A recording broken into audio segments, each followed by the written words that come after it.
Welcome to First Time Watching. Cosmic horror is hands down my favorite genre, and The Void is one of my personal top picks. It kicks off with Deputy Sheriff Carter, who stumbles upon a bloodied man on a deserted road and rushes him to a nearly abandoned hospital that's just about to close up. But as night falls, things spiral fast. The staff and remaining patients become trapped, surrounded by cultists outside, while something far worse is already lurking below. What I love about this film is that it doesn't waste a second. The madness starts early and never lets go. So in that same spirit, hit like and subscribe as we dive straight into the explanation of The Void.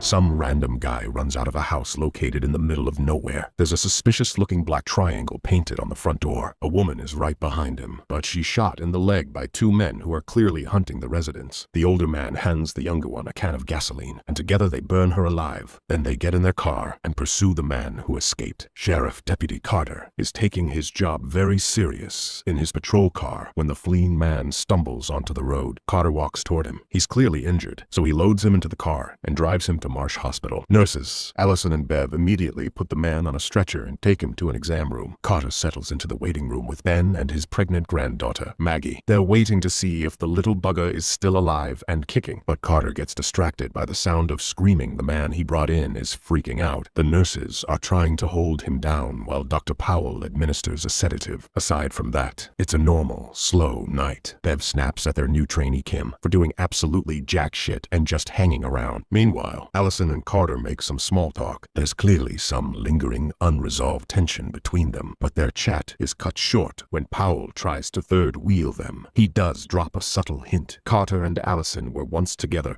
but lost their child, and it tore them apart. Later, Carter is wandering through the hospital when he finds Bev standing in a patient's room. He goes in to check on her, but she's busy stabbing the patient in the eye. When she turns around, Carter sees she's peeled the skin from her own face. She's clearly gone mad. She tells him it's not her face. Carter tries to calm her down while she continues to tear at her skin. Bev approaches him, asking for help, but as she gets closer, she raises the pair of scissors she used to stir in that one patient's eye socket, leaving Carter no choice but to shoot her right in the kisser. Allison and Kim come running after hearing the gunshot. Carter tries to explain what happened, but his ramblings don't make any sense. He steps away to compose himself and vomit, but as he looks in the mirror, he loses consciousness. His mind drifts to a strange, barren landscape under a sky filled with swirling black clouds. Within the clouds, a large dark triangle looms closer until he suddenly wakes up with Allison and Powell hovering over him. They try to calm him down, but duty calls. Carter insists on calling it in. That's when they tell him there's no need. Apparently, a state trooper is already there. He was supposedly on his way to the hospital anyway. How convenient. Carter goes to speak with the state trooper, an older guy named Mitchell. He explains what happened to him, then asks why Mitchell is there. Mitchell tells him it's because of the guy Carter brought in. He just came from a major bloodbath a couple of miles down the road. The guy apparently went a little bloodlusty on a group of people, at least according to Mitchell's assessment. Mitchell then orders Carter to hand over his firearm. After shooting poor, skinless Bev in the face, Carter is now considered a murder suspect. Carter asks if he can call it in, so Mitchell can check the place out for himself. Mitchell agrees, so Carter heads to the hospital's phone, but there's no connection. He then goes outside to try the radio in his car. Carter gets into his cruiser and attempts to reach dispatch, but no one answers. As he looks out the front windshield, he sees a strange, cloaked figure standing in front of the car. Carter gets out to confront him, but suddenly all the lights around him go out. The figure begins walking toward him, shoves Carter to the ground, and pulls a knife. He stabs Carter just a little before Carter manages to throw him off. But when Carter looks up, even more of these culty-looking douchebags have appeared all around him. He runs back into the hospital. Meanwhile, Bev is now sprouting tentacles from her mouth. Allison calls over Powell to close Carter's chest wound, and they ask Kim to grab the suture kit, but Kim is a useless piece of shit,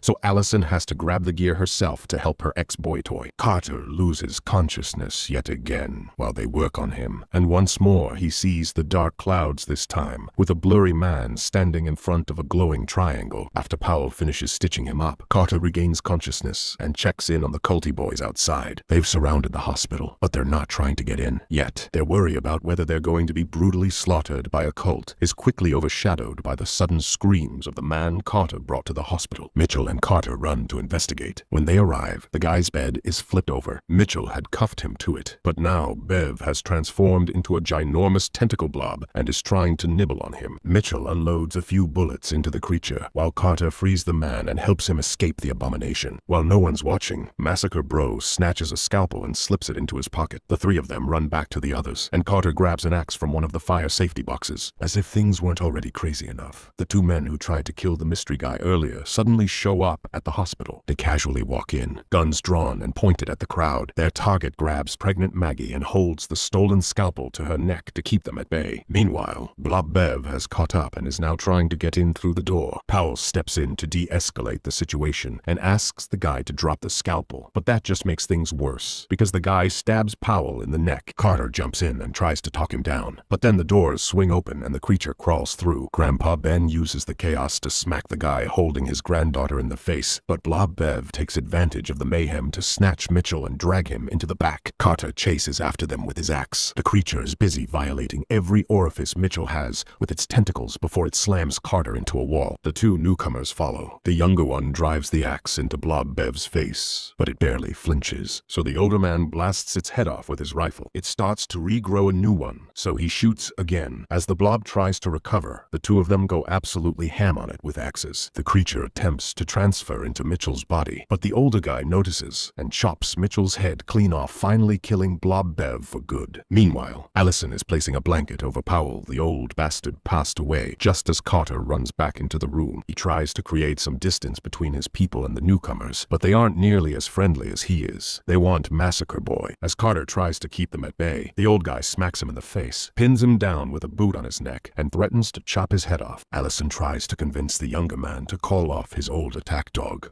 but the young guy shows her the deep wound on his neck. Someone cut out his vocal cords, so he is a little pissy about it himself. Still, when the old man raises his weapon to go after Allison, the younger guy finally steps in and stops him. They're clearly both on edge. Carter asks the old man about the culty figures outside, if he knows what's going on, but it's obvious he has no freaking clue. There is one thing Carter does know. Bev already came back from the dead once, and there's no way he's letting that happen again. So they wheel Blob Bev onto a gurney, light her on fire, and push her out of the hospital into the parking lot. As they watch Bev burn, Kim comes to get Allison because Maggie isn't doing too well. Combined with the increasing pressure from the newcomers, who are demanding they hand over Massacre Boy, things are starting to spiral. The old guy drops a bloodied shoe that belonged to a young girl, which Kim conveniently notices, so it's safe to assume the man they're hunting killed his granddaughter. Meanwhile, Carter and Allison start bickering. Allison needs medical supplies now to help Maggie. Without them, the baby might not make it, and we all know Allison can't handle losing another one of those little poop factories. That hits Carter right in the soft spot. He wants to help her, but she's not getting those supplies without him. He goes over to the newcomers and asks for their help. He explains that there's a shotgun and some ammo in his cruiser, but he needs backup to get there safely with all those Halloween ghost fanboys outside. The newcomers aren't exactly thrilled, but they agree another gun would definitely come in handy if Bev 2.0 decides to show up. The three of them head outside, but all the culty boys have vanished, so they make a break for the cruiser. Inside, Maggie's condition is getting worse and worse,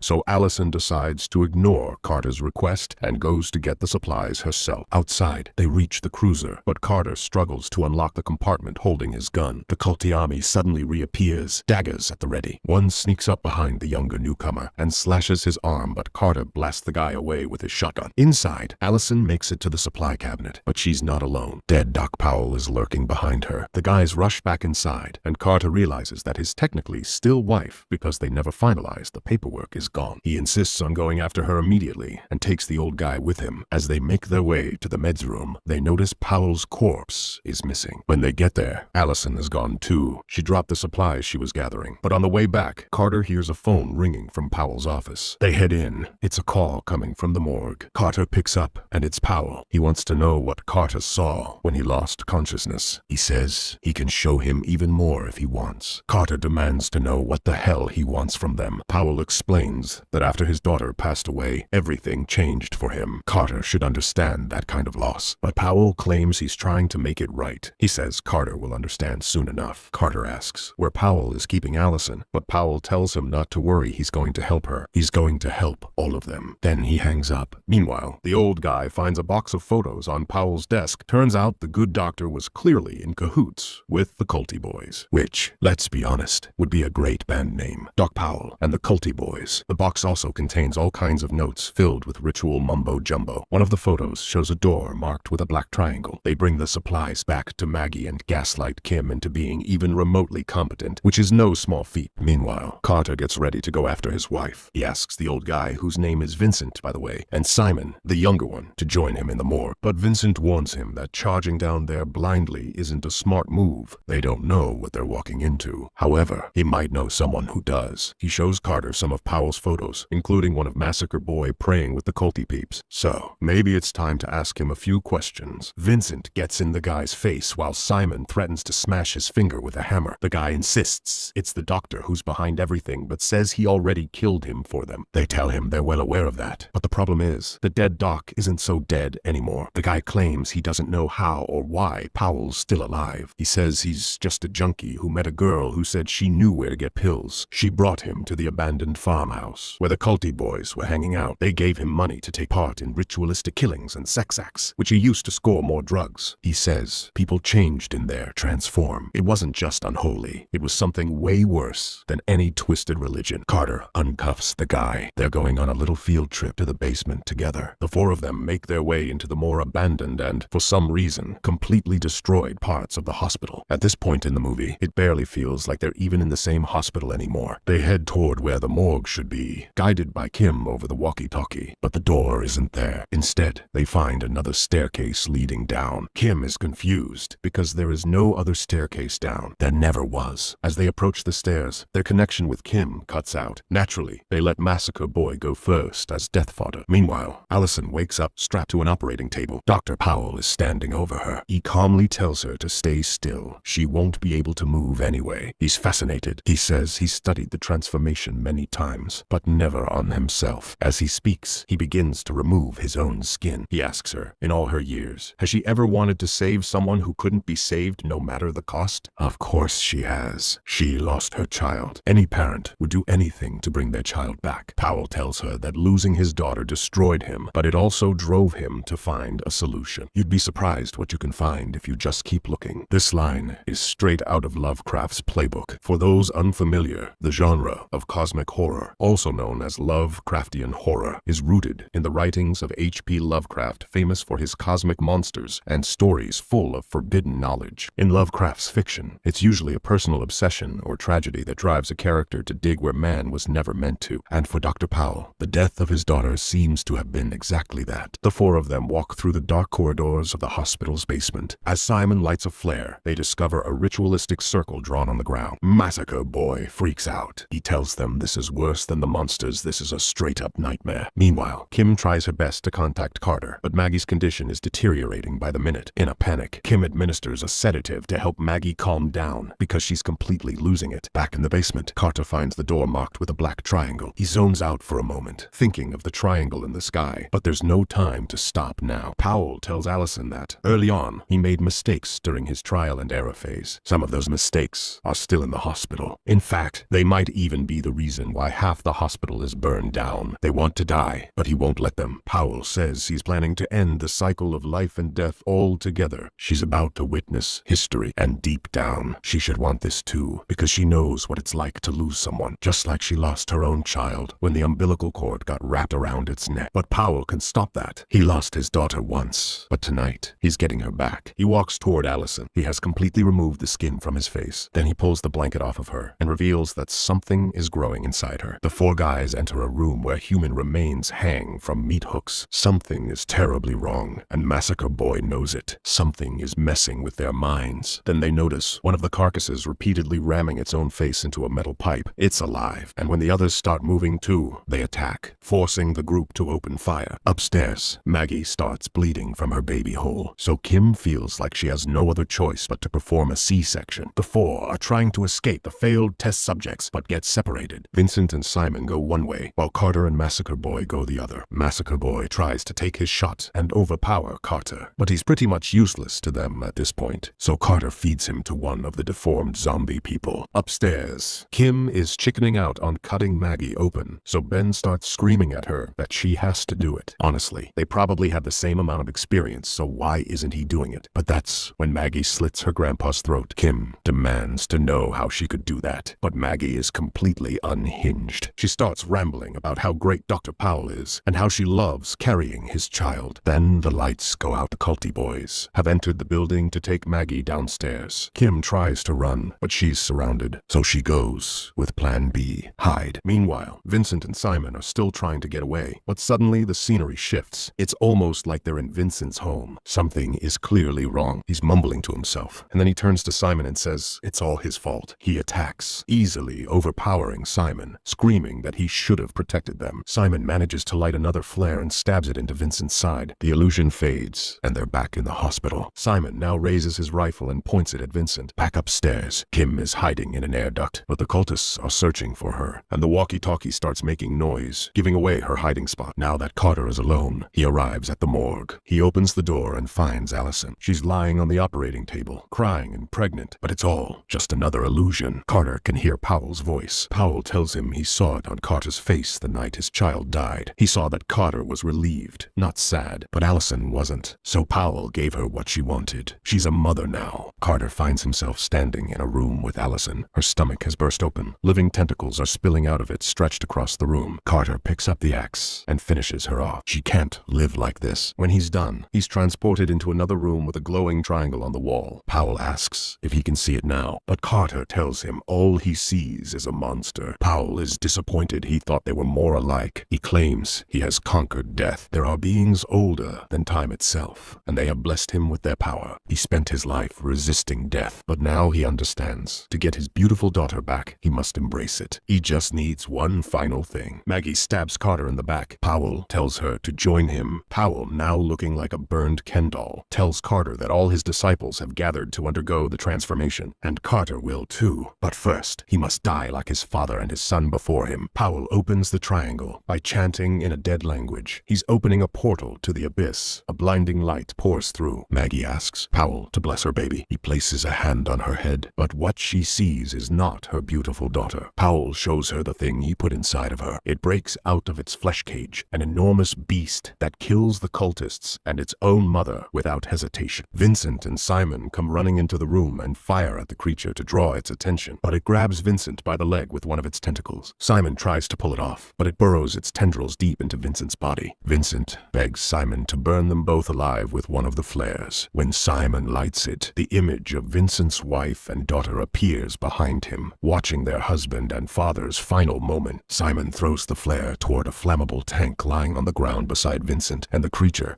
igniting them in a fireball. Then Simon turns and flees the scene. Carter is being a bitch boy with his little stab wound in the corner of the room while Powell rambles on, stroking his ginormous ego about how incredible he is for opening the gate. Carter grabs the axe and stumbles toward him. Just as Powell is about to complete the connection with the Black Pyramid, Carter slams the axe into his shoulder, breaking the ritual. Powell lifts Carter's limp body and tells him not to fight it. He says Carter and Allison can be together again. All he has to do is let go, but Carter refuses. Instead, he drags Crispy Ken into the abyss with him. The portal closes behind them. The alternate dimension created by the abyssal gate begins to crumble. Simon runs, searching for an exit, but the creepy monster with the chin balls didn't die in the fire and is still right behind him. Simon sees a way out, but the collapsing hospital dimension is closing in fast. He runs as the walls close in, just barely managing to slip out in time. He turns and looks back. It's just a normal wall. He made it. He searches the hospital and finds Ben's body. Finally, he finds Kim alive, locked inside a room where she fought to survive. She's shaken, but relieved. It's over. Meanwhile, inside the abyss, Carter's reunited with Allison. They look up at the sky, where the massive Black Pyramid floats above them. They hold hands as the credits roll. Now, this ending doesn't make sense to most people unless you know which movie it's an homage to. It might feel like they're setting up a sequel, but it's actually a direct recreation of the final scene from the 1981 Italian horror film, The Beyond. The ending doesn't fully make sense within the void outside of being a stylistic Easter egg, but for those who've seen The Beyond, it clicks. In that film, the protagonists finally manage to escape a creature from hell, only to realize they're now trapped in hell itself. And now for my review. Yes, I might be a little biased. I've seen The Void many times, and to me, it's just one of those good time horror flicks. You blink and it's over. It's action-packed chaos from beginning to end. No, it's not perfect, but it absolutely proves that you don't need a massive budget to make a movie that looks incredible. The story is clearly filled with Easter eggs and draws a lot of inspiration, especially from Hellraiser. But then again, this is a small studio with an even smaller budget. Plenty of big budget AAA movies can't even pull off something half as good, and that's always something to admire.